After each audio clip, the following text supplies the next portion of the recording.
کھول دو افسانہ سعادت حسن منٹو۔ امرتسر سے اسپیشل ٹرین دوپہر 2 بجے کو چلی اور 8 گھنٹوں کے بعد مغل پورہ پہنچی۔ راستے میں کئی آدمی مارے گئے، متعدد زخمی ہوئے اور کچھ ادھر ادھر بھٹک گئے۔ صبح 10 بجے کیمپ کی ٹھنڈی زمین پر جب سراج الدین نے آنکھیں کھولیں اور اپنے چاروں طرف مردوں، عورتوں اور بچوں کا ایک متلاطم سمندر دیکھا تو اس کی سوچنے سمجھنے کی قوتیں اور بھی ضعیف ہو گئیں۔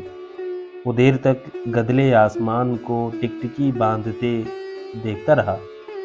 یوں تو کیمپ میں ہر طرف شور برپا تھا، لیکن بوڑھے سراج الدین کے کان جیسے بند تھے، اسے کچھ سنائی نہیں دیتا تھا۔ کوئی اسے دیکھتا تو یہ خیال کرتا کہ وہ کسی گہری فکر میں غرق ہے، مگر ایسا نہیں تھا۔ اس کے ہوش و حواس شل تھے، اس کا سارا وجود خلا میں معلق تھا۔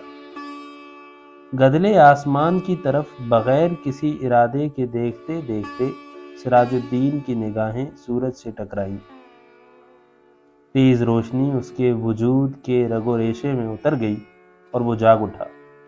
اوپر تلے اس کے دماغ پر کئی تصویریں دوڑ گئیں: لوٹ، آگ، بھاگم بھاگ، اسٹیشن، گولیاں، رات اور سکینہ۔ سراج الدین نے ایک دم اٹھ کھڑا ہوا اور پاگلوں کی طرح اس نے اپنے چاروں طرف پھیلے ہوئے انسانوں کے سمندر کو کھنگالنا شروع کیا۔ پورے 3 گھنٹے وہ سکینہ سکینہ پکارتا کیمپ کی خاک چھانتا رہا، مگر اسے اپنی جوان اکلوتی بیٹی کا کوئی پتہ نہ چلا۔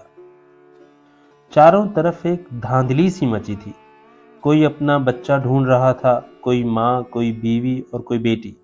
سراج الدین تھک ہار کر ایک طرف بیٹھ گیا اور حافظے پر زور دے کر سوچنے لگا کہ سکینہ اس سے کب اور کہاں جدا ہوئی۔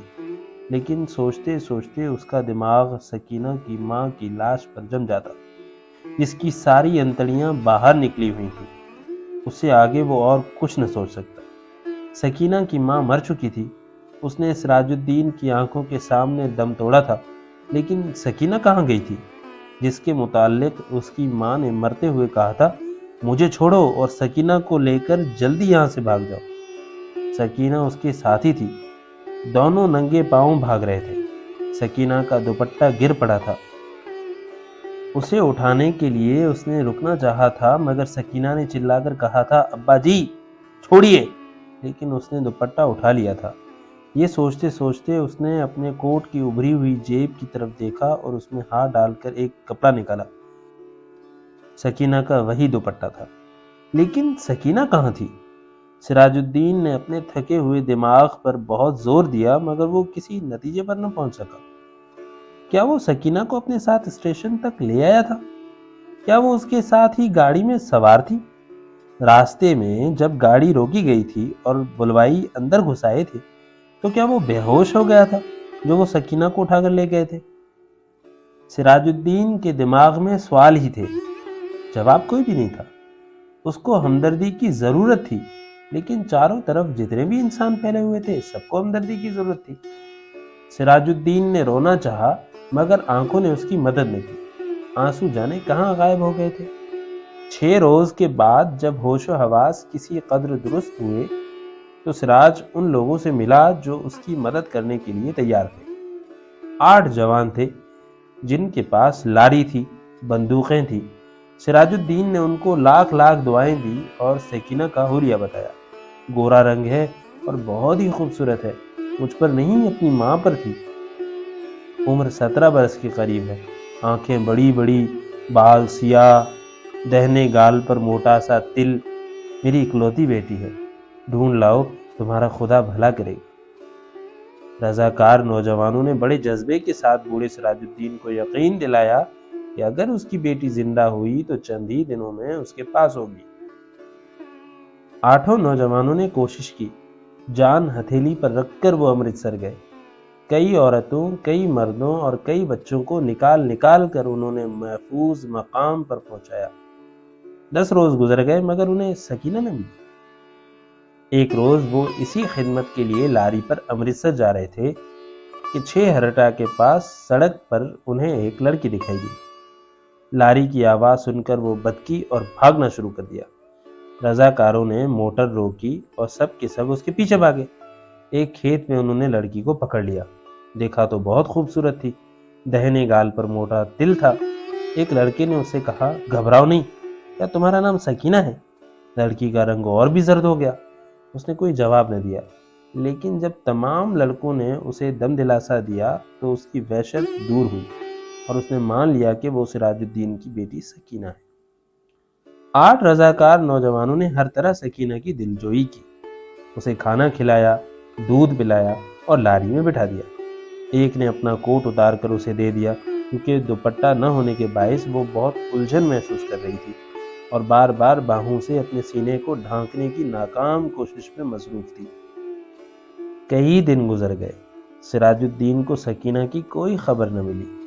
وہ دن بھر مختلف کیمپوں اور دفتروں کے چکر کاٹتا رہا، لیکن کہیں سے بھی اس کی بیٹی کا پتہ نہ چلا۔ رات کو بہت بہت دیر تک ان رضاکار نوجوانوں کی کامیابی کے لیے دعائیں مانگتا رہا، جنہوں نے اس کو یقین دلایا تھا کہ اگر سکینہ زندہ ہوئی تو چند دنوں ہی میں وہ اسے ڈھونڈ نکالیں گے۔ ایک روز سراج الدین نے کیمپ میں ان نوجوان رضاکاروں کو دیکھا، لاری میں بیٹھے تھے۔ سراج الدین بھاگا بھاگا ان کے پاس گیا۔ لاری چلنے ہی والی تھی کہ اسے پوچھا، بیٹا میری سکینہ کا پتہ چلا؟ سب نے یک زبان ہو کر کہا، چل جائے گا، اور لاری چلا دی۔ سراج الدین نے ایک بار پھر ان نوجوانوں کی کامیابی کے لیے دعا مانگی اور اس کا جی کسی قدر ہلکا ہو گیا۔ شام کے قریب کیمپ میں جہاں سراج الدین بیٹھا تھا، اس کے پاس ہی کچھ گڑبڑ سی ہوئی۔ 4 آدمی کچھ اٹھا کر لا رہے تھے۔ اس نے دریافت کیا تو معلوم ہوا کہ ایک لڑکی ریلوے لائن کے پاس بے ہوش پڑی تھی۔ لوگ اسے اٹھا کر لائے ہیں۔ سراج الدین ان کے پیچھے پیچھے ہو لیا۔ لوگوں نے لڑکی کو ہسپتال کے سپرد کیا اور چلے گئے۔ کچھ دیر وہ ایسے ہی ہسپتال کے باہر گڑے ہوئے لکڑی کے کھمبے کے ساتھ لگ کر کھڑا رہا، پھر آہستہ آہستہ اندر چلا گیا۔ کمرے میں کوئی بھی نہیں تھا، ایک اسٹریچر تھا جس پر ایک لاش پڑی تھی۔ سراج الدین چھوٹے چھوٹے قدم اٹھاتا اس کی طرف بڑھا۔ کمرے میں دفتن روشنی ہوئی۔ سراج الدین نے لاش کے زرد چہرے پر چمکتا ہوا تل دیکھا اور چلایا، سکینہ! جس ڈاکٹر نے کمرے میں روشنی کی تھی، سراج الدین سے پوچھا، کیا ہے؟ سراج الدین کے حلق سے صرف اس قدر نکل سکا، جی میں اس کا باپ ہوں۔ ڈاکٹر نے اسٹریچر پر پڑی ہوئی لاش کی طرف دیکھا، اس کی نبض ٹٹولی اور سراج الدین سے کہا، کھڑکی کھول دو۔ سکینہ کے مردہ جسم میں جنبش پیدا ہوئی۔ بے جان ہاتھوں سے اس نے ہزاربند کھولا اور شلوار نیچے سرکا دی۔ بوڑھا سراج الدین خوشی سے چلایا، زندہ ہے، میری بیٹی زندہ ہے۔ ڈاکٹر سر سے پیر تک پسینے میں غرق ہو گیا۔